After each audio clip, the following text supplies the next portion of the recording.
Hello students.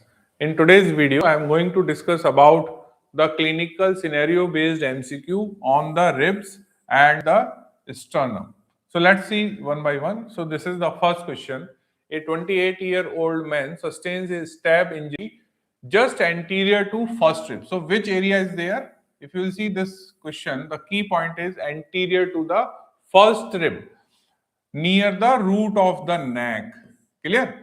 Now you all know that now we are dealing with the posterior aspect of first rib. Now during surgical exploration, multiple structure lies anterior to the neck of first rib.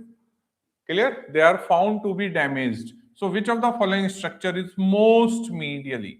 Now dear students, when you will have the first rib, now in this image you can see that in front of the neck you will have four structure, 1, 2, 3 and 4. So when you will go from medial to lateral, the most medial structure is sympathetic chain. Clear? Then you will have the vein, then you will have artery, and then you will have the nerve. So which is the most medial structure? Answer is sympathetic chain. That is your option B. Now we'll move to the next question.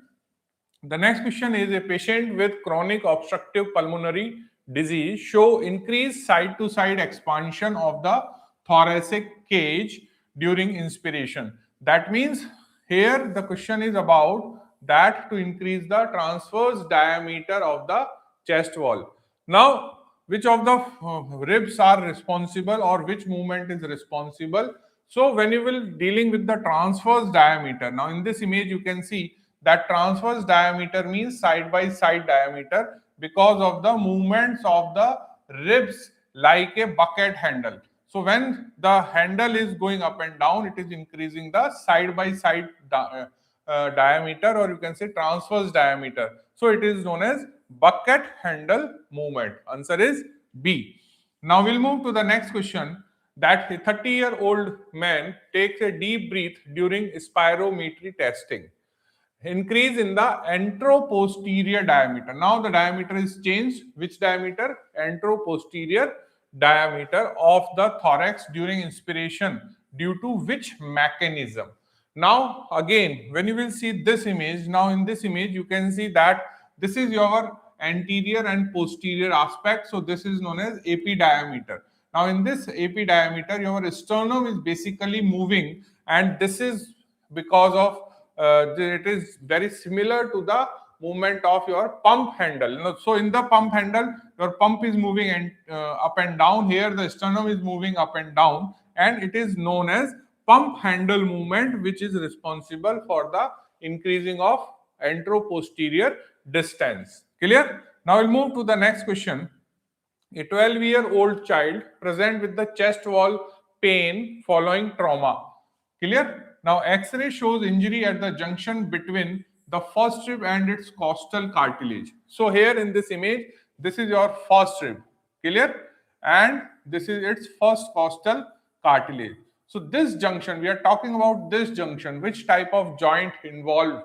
So this is an example of primary cartilaginous joint. So it is a directly knowledge based question. This is a primary cartilaginous joint which is known as costochondral joint. Clear? So this is about the first rib.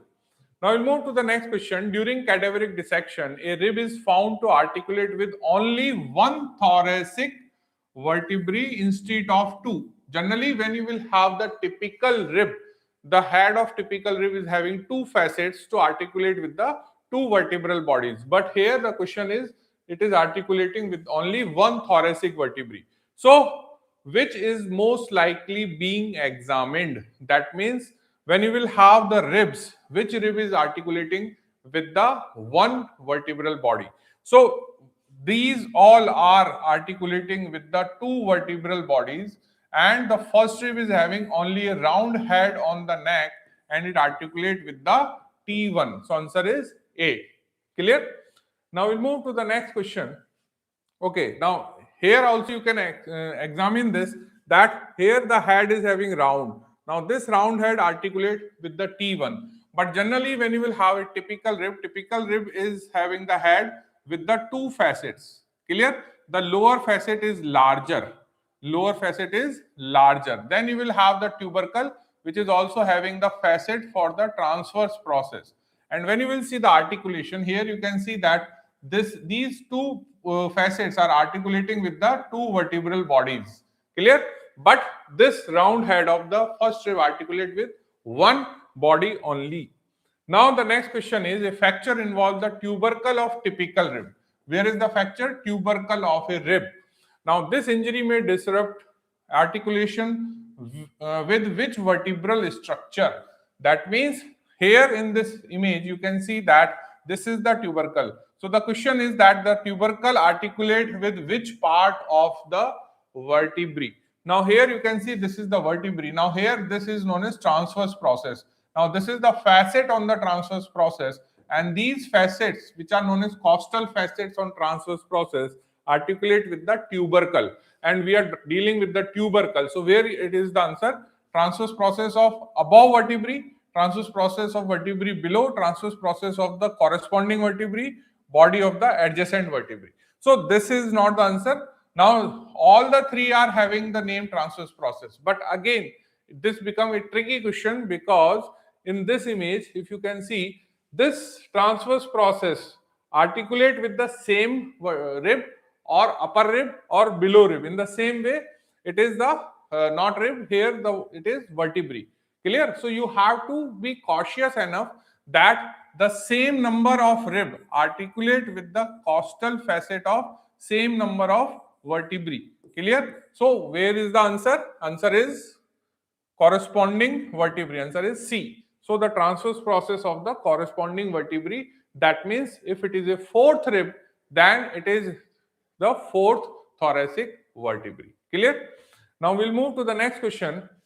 A thoracic surgeon identify a rib articulating with the transverse process of thoracic vertebrae during posterior thoracotomy. That means what you are able to understand, that articulation of the transverse process of a thoracic vertebrae, which of the rib it must be. That means we are dealing with the rib which does not, or you have to keep this thing in mind, that the ribs which are having the absence of tubercles. So here the 11th and 12th, these both ribs are having no tubercles. So when tubercle is absent, but obviously these both ribs are not going to articulate with the transverse process, because transverse process of the vertebrae articulate with the tubercle, but these both are not having the tubercle. That means they are not going to articulate with the transverse process. So this is the question, that you identify a rib articulating with the transverse process. That means it is a first rib, because when you will see the first rib is having the tubercle and it articulate with the costal facet of transverse process of T1. So this is the answer, first rib. The 11th and 12th cannot be the answer because they are not having the tubercle, so they cannot articulate with the transverse process. And the question is about identify the rib which is articulating with the transverse process. So for the transverse process, what is the prerequisite? Presence of a tubercle. Now, a medical student asked to identify thoracic vertebra during osteology viva. Which feature is most characteristic of thoracic vertebrae? So, how to identify the thoracic vertebrae? Tell the first or most important characteristic feature. So, heart-shaped vertebral body is not the characteristic feature of all the 12 vertebrae. Oblique spinous process, presence of costal facet, yes, this is the characteristic feature, because this feature separates the thoracic vertebrae from cervical, lumbar and sacral area. So when we are dealing about the most characteristic feature, then you should always first say presence of costal facets. Now we'll move to the next question. A patient has injury to the head of the typical rib. The lower larger facet of the head normally articulate with which part of the vertebral body? So you know that I just shown you that this is the head, and this head is having the two facets which are divided by a crest. Clear? Now when you will see the facet, you know that this lower facet is larger. Clear? And this larger facet articulate with which part of vertebral body? So here is inferior demifacet, superior demifacet of corresponding vertebrae. inferior demifacet of vertebrae above, superior demifacet of vertebrae below. So here the first knowledge should be that this lower larger part always articulate with the upper or superior facet, upper or superior demifacet on the vertebral body. That means these two options are not the answer because they are inferior. Now, when suppose this is a fourth rib, clear? Now, this fourth rib is going to articulate with the third vertebral body and fourth vertebral body.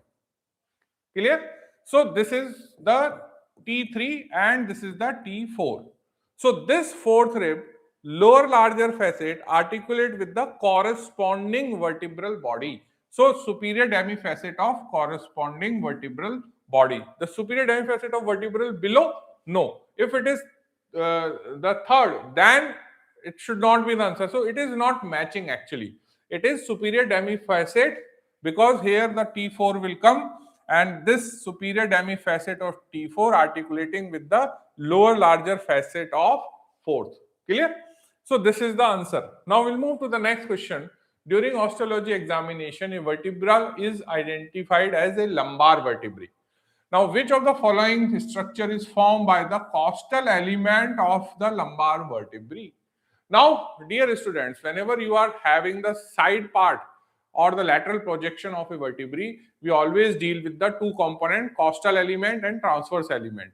Now, in the thoracic region, you all know that we are having ribs. That means the costal element develops as a rib. But in the cervical, lumbar and sacral region, the ribs are absent and they are become the part of transverse process somewhere. So here we are dealing with the lumbar vertebrae. So which part of the lumbar vertebrae is actually representing the lumbar ribs, which are actually absent?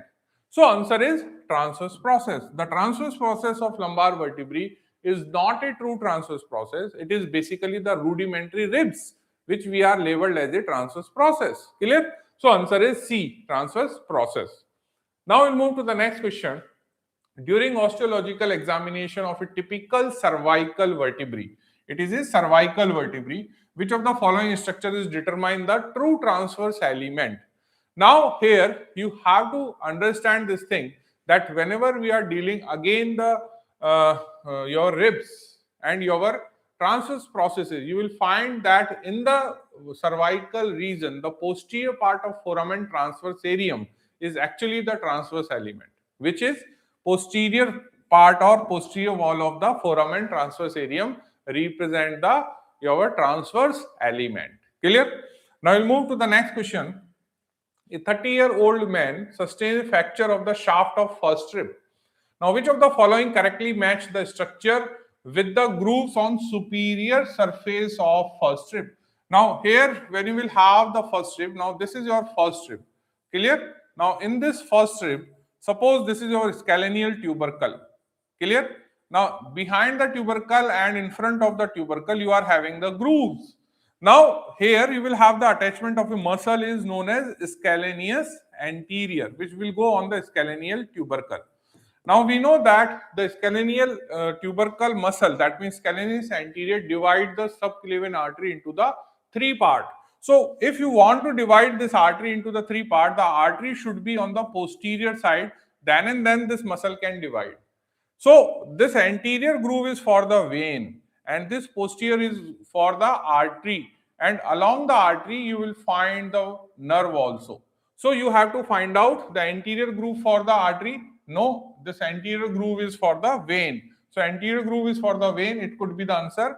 Anterior groove for the nerve, no. Anterior groove for the artery, no. So answer is this B, where you will have the anterior groove for the vein. Yes, anterior is for subclavian vein, posterior for the artery and the lower trunk. So answer is B. Clear? Now we'll move to the next question. Which of the following rib does not have a tubercle? I just told you that floating ribs are identified by the feature absence of tubercle. So this 11th is the floating rib. It does not have the tubercle. That's why it does not articulate with the transverse process. Now, which of the following is not an example of primary cartilaginous joint? So costochondral, I just told you it is a joint between the costal cartilage and shaft of the rib. So it is an example of primary cartilaginous. First, sternocostal.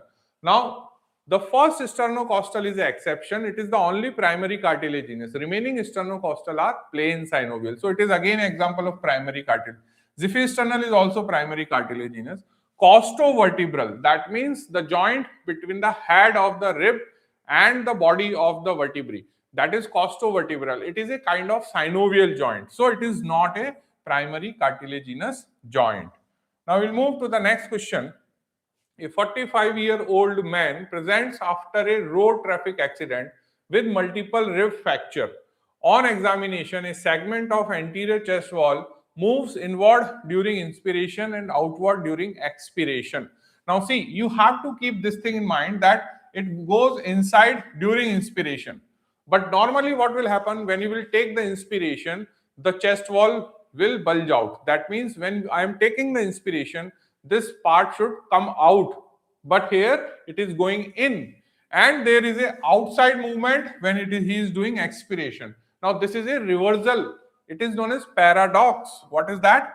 It is known as paradox respiration. So this paradox respiration is a classically seen in the Flail chest. So why it happens? Because there is a multiple rib fracture, or you can say the rib is fractured at multiple sites. So the segment is now become free from anterior and posterior attachment, and it is behave like an independent part.